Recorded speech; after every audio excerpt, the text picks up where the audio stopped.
Good morning. We are reveling in the co-creation at its best moment in time. Co-creation at its best. We are extremely pleased that you are here to play with us and to take thought beyond what it has been before. You like that? It's nice to stand in a solid place of understanding, isn't it? And even more exhilarating when from that basis of stability and balance, new insights come, new life comes, new purpose comes, new energy moves. It's why you are here in these physical bodies. Not one of you said, I want to go into the time-space reality of planet Earth and fix broken things. None of you said that. Because from your vantage point, as you made the decision to focus here, you knew it wasn't broken, it was thriving and is. You knew that there would be variety and contrast that would inspire you with great clarity to more desire. And you understood then that that desire is the summoning point of life, of energy. And with great deliberate intention, you focused yourself here. Once you get here, sometimes it's easy to lose that sense of clarity because the contrast that you knew would serve you overwhelms you. Sometimes the contrast feels too much in any moment in time, and so that's why we enjoy so much coming together like this, because together we can collectively smooth things out, reconnect with who you really are, re-stabilize with the wholeness of who you are, re-identify who you are, help you to remember who you are and why you're here, for the purpose of off you go into the reason you came. And the reason you came is because it's way fun to be here. The reason you came is because life is eternal. You can't cease to be. And focusing in an environment like this is just the best of all life, where contrast inspires you to your personal and important perspective and desire. And then the larger part of you joins you in that decision that you continually make. Sometimes you forget that too. Sometimes you forget that you are leading edge creation. You forget that the variety that you are focused within will inspire or stimulate within you new ideas. And that right there is at the heart of the evolution of everything, of all species, of all understanding, of all knowledge, of all beingness, of all that is. You are on the leading edge of the expansion of all that is. Can you catch a little piece of the appreciation that Source feels for you, for your willingness to be in this role of experiencing variety and coming to your own important decisions and conclusions and desires? So here we are together. You are so much more than you see in these physical clumps sitting on these physical chairs. You are source energy, and sometimes that source energy part of you, from your perspective, takes a back seat. We want it to take a co-equal seat. In other words, we want you to understand the perfect balance between you, who come forth and explore and decide, and those like us, like your inner beings, who remain non-physically focused and not distracted by the contrast. We stand as the beneficiaries of the contrast that you sometimes are distracted by.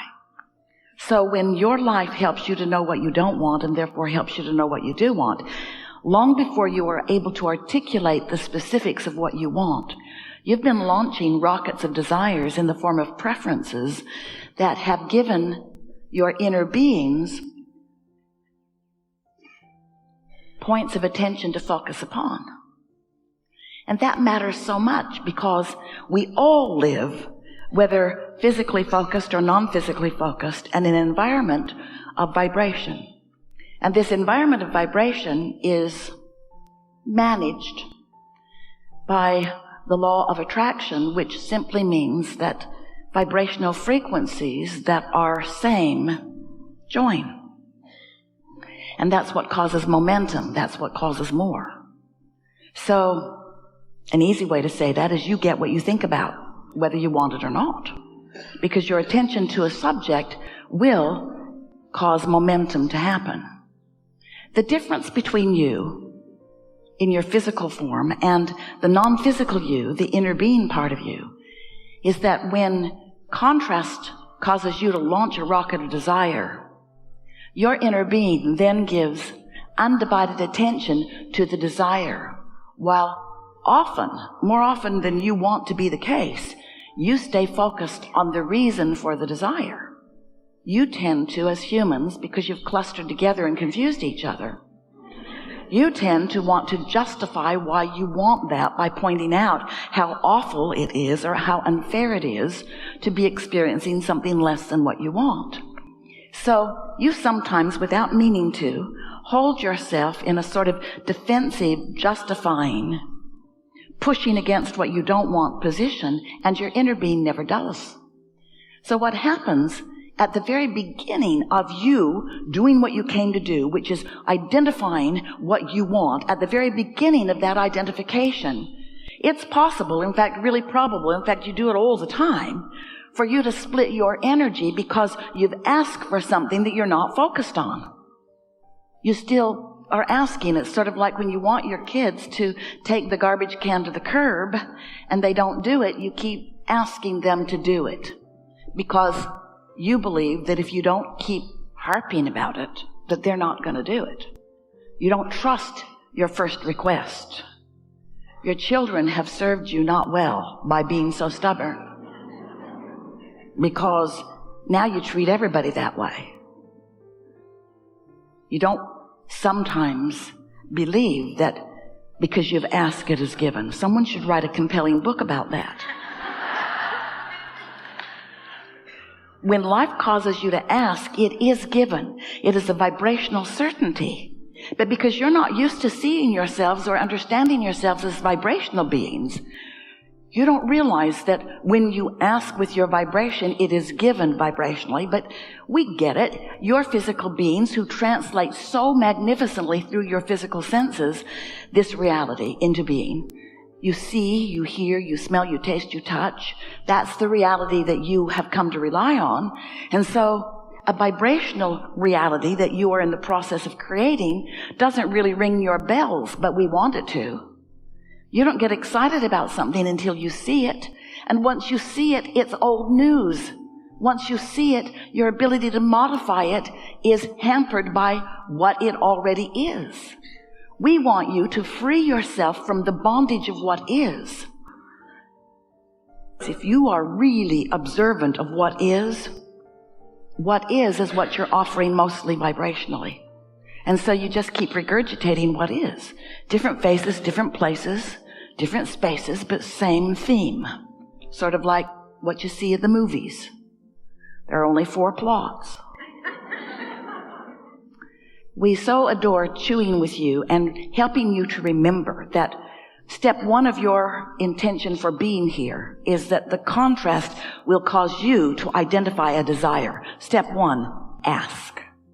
Step 2 is, once you've identified that desire, your inner being focuses unequivocally, with no dilution and no equivocation, upon your desire.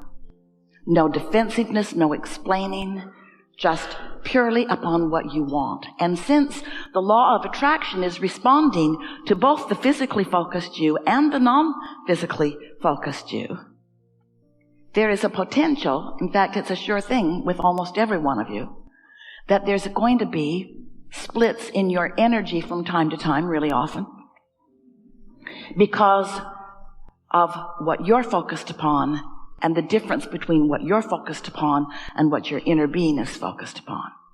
It would be like having a friend who believes in your ability. And so, from a place of not having something that you want, you speak that you want it. And your friend just goes right to, in his mind, a vivid picture of what you want.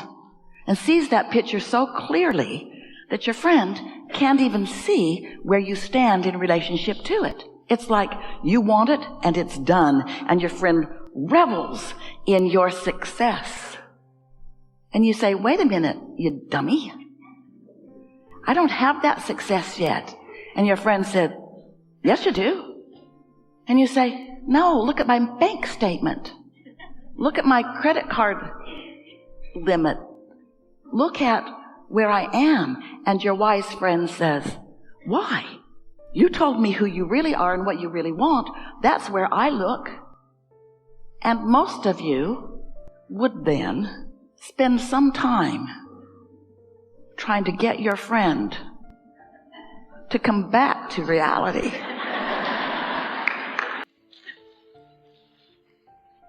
But your inner being, who is your friend, will never do that. So your inner being doesn't just believe, your inner being knows who you are. But when you don't know, now you've got some contradiction in your energy, which translates to you as negative emotion. That's what negative emotion is. It's the disagreement that you have with your inner being about whatever you're focused upon when you feel the negative emotion. That's all.